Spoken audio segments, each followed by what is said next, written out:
Hi everyone, welcome to another episode of Let Me Plan Your Life. I've got a new guest today. Why don't you introduce yourself? Hi, I'm Tanya, and I'm a musician, teacher, and actress.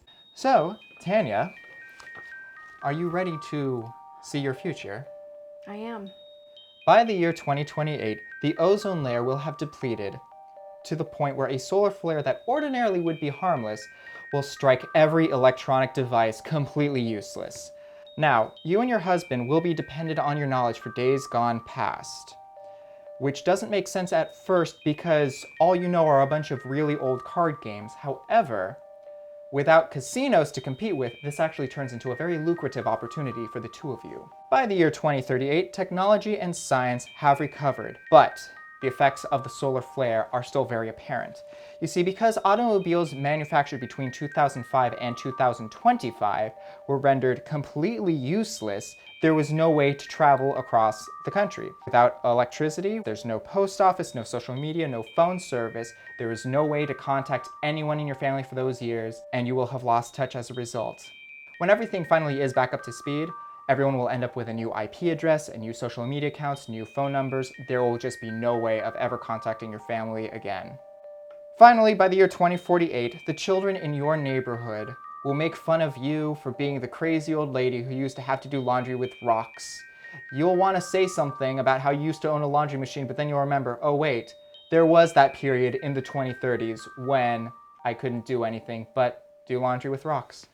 So, Tanya, what do you think? Sounds a little grim. It is, but there is hope for this year. Are you interested in hearing what this year has in store? Please give me some good news. All right, so you told me that your goal for the short term was to take some classes and potentially start your own nonprofit. Well, I'm looking at hopefully being able to purchase instruments for less fortunate kids and being able to offer them instruction on those instruments to be able to give music back, which I think is really important for cognitive development. Awesome. Are there any classes that you were looking forward to taking on your own?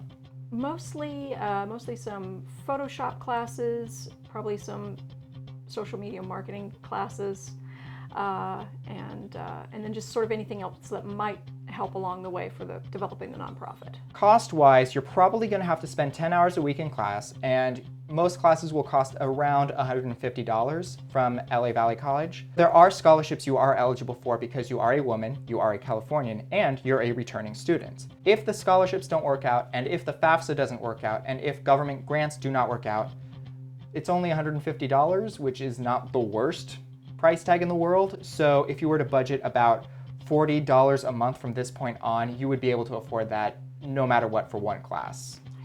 So during your busiest seasons, you could probably take one class every semester without anything interfering with your work. During your slower seasons, you could theoretically do 5 classes, but you'd probably want to stick with 2 or 3 just because things can be sporadic. Sure, yeah.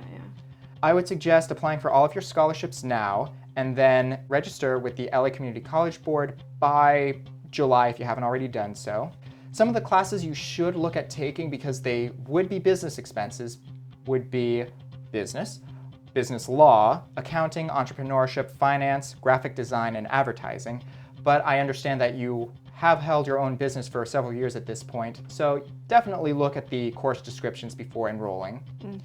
If none of these things work out for any reason, you are fortunate enough to live in the age of the internet, so with a lot of self-discipline and a YouTube account, you can watch tutorials, you could go to iTunes University, you can download materials from Harvard Online or Stanford Online.